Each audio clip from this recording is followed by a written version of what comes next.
তোমরা দেখতে পাচ্ছ আজকে প্রায় 2টোর সময় উঠেছি রাত্রি, তারপরে চান টান সারলাম, এখন বাজে 3টে। আর এই মুহূর্তে রাস্তায় কালকে যেটা দেখলাম প্রচুর পরিমাণে লোক, সেটা আজকে কেউ নেই এখন ভোরবেলায়।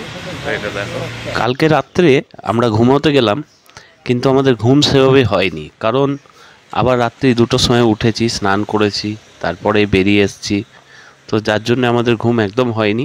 আর এখান থেকে আমরা একটা অটো করে নেব, কিন্তু অটো এখনও অবধি পাচ্ছি না। আমি পলাশ আর আপনারা দেখছেন সিপি এক্সপ্লোর। আর আজকের তারিখটা হচ্ছে 5/2/2025, আর এখন সময় হয়েছে ভোর 3টে। আমরা অটো ধরে চলে এলাম মন্দিরের রাস্তায়, মানে গেটের একটু আগে দাঁড় করিয়ে দিল, আমরা এখন হেঁটে যাচ্ছি। আর এই যে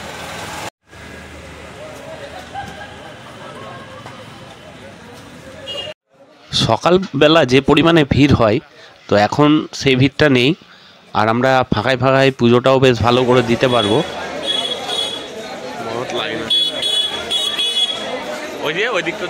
আমরা যখন মন্দিরে এসে পৌঁছেছিলাম তখন প্রায় রাত 3:15, আর এখন বেজে গেছে ঘড়ির কাঁটায় 5:30।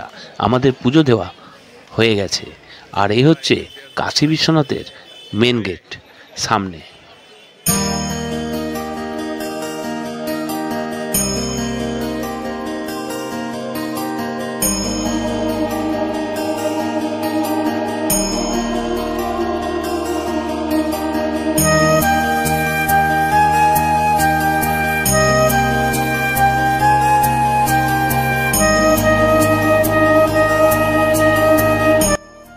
এটি একটি বিখ্যাত হিন্দু মন্দির।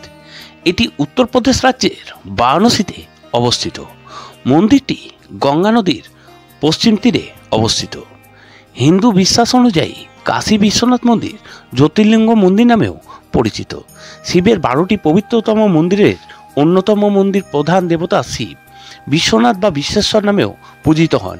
বারাণসী শহরের অপর নাম কাশী, এ কারণে মন্দিরটি কাশী বিশ্বনাথ নামেও পরিচিত।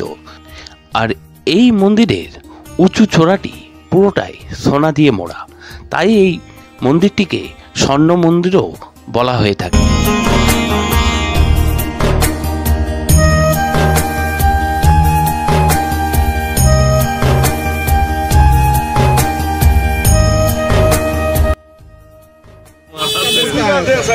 अरे भारत देश के आप भी हैं, हम भी भारत देश के।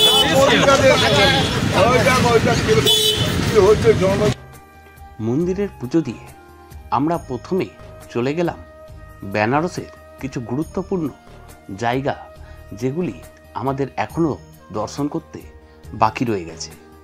আমরা প্রথমেই চলে যাব দুর্গা মাতা মন্দির।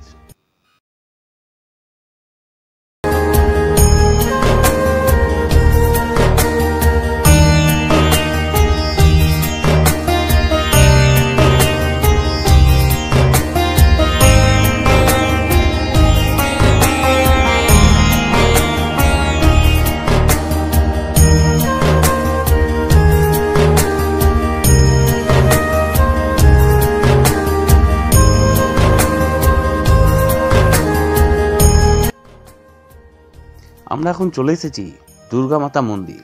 আর এই দুর্গা মাতা মন্দিরটি বারাণসীর রামনগরে অবস্থিত, যা দুর্গা কুণ্ড ও দুর্গা মন্দির নামেও পরিচিত। এই মন্দিরটি দর্শন করার পর আমরা চলে যাব মানস মন্দির বা তুলসী মন্দির। আমরা পায়ে হেঁটেই চলে এসেছি দুর্গা মাতা মন্দির থেকে এই তুলসী মানস মন্দির। আর এই তুলসী মানস মন্দির পবিত্র নগরী বারাণসীর অন্যতম ও বিখ্যাত মন্দির।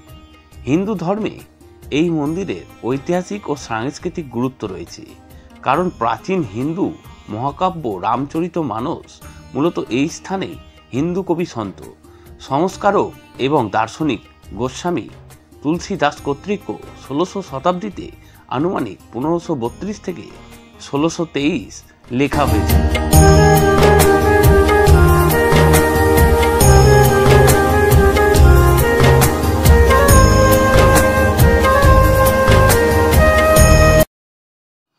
আর এই তুলসী মানস মন্দির দেখার পর আমরা পায়ে হেঁটে চলে যাচ্ছি সংকটমোচন অর্থাৎ হনুমানজির মন্দির।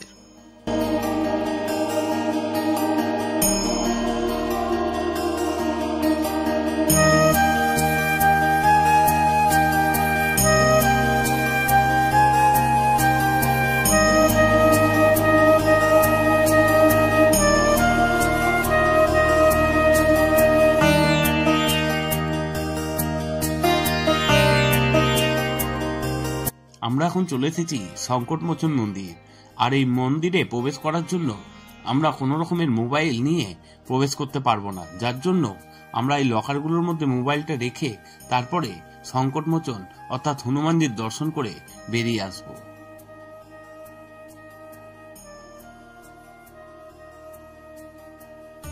এবার আমরা সংকটমোচন দর্শন করার পর চলে যাচ্ছি বেনারসের হিন্দু বিশ্ববিদ্যালয় অর্থাৎ BHU। আর এটি যেতে মোটামুটি সময় লাগে 15 মিনিট মতো। আর এটি অনেক বড় এরিয়ার মধ্যে রয়েছে এই বেনারস হিন্দু বিশ্ববিদ্যালয়টি।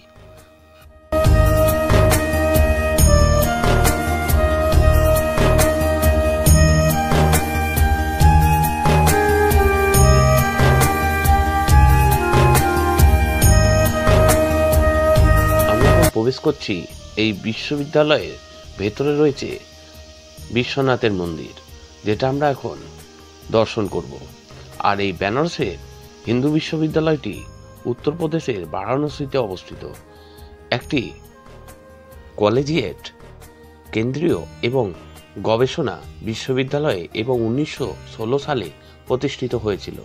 বিশ্ববিদ্যালয়টি সেন্ট্রাল হিন্দু কলেজকে 1898 সালে থিওসফিস্ট এবং ভবিষ্যতে ভারতীয় হোম রুল নেত্রী অ্যানি বেসান্ত প্রতিষ্ঠা করেছিলেন। 1911 সালের মধ্যে মদন মোহন মালব্য কলেজের পরিচালনা পর্ষদে বেসান্তকে প্রান্তিক করে তোলেন। বেসান্তের আরও থিওসফি কালচারে বংশগত বর্ণ ব্যবস্থা। 5 বছর পর মালব্য দ্বারভাঙ্গার মহারাজা রামেশ্বর সিং, বেনারসের মহারাজা প্রভু নারায়ণ সিং এবং আইনজীবী সুন্দরলালের সহায়তায় বিশ্ববিদ্যালয়টি প্রতিষ্ঠা করেন।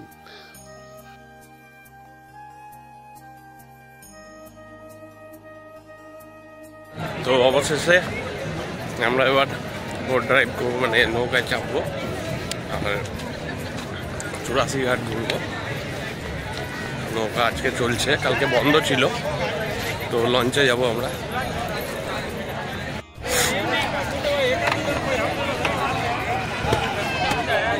আর আপনারা যখন বোট রাইড করবেন না, তখন আপনারা এখানে একটু বার্গেনিং করে নেবেন, কারণ এরা তখনই বলে 200 আর তখনই বলে 300। তো আমরা 150-র মধ্যে করে নিয়েছি। আর এখন আমাদের লঞ্চ ছেড়েও দিয়েছে।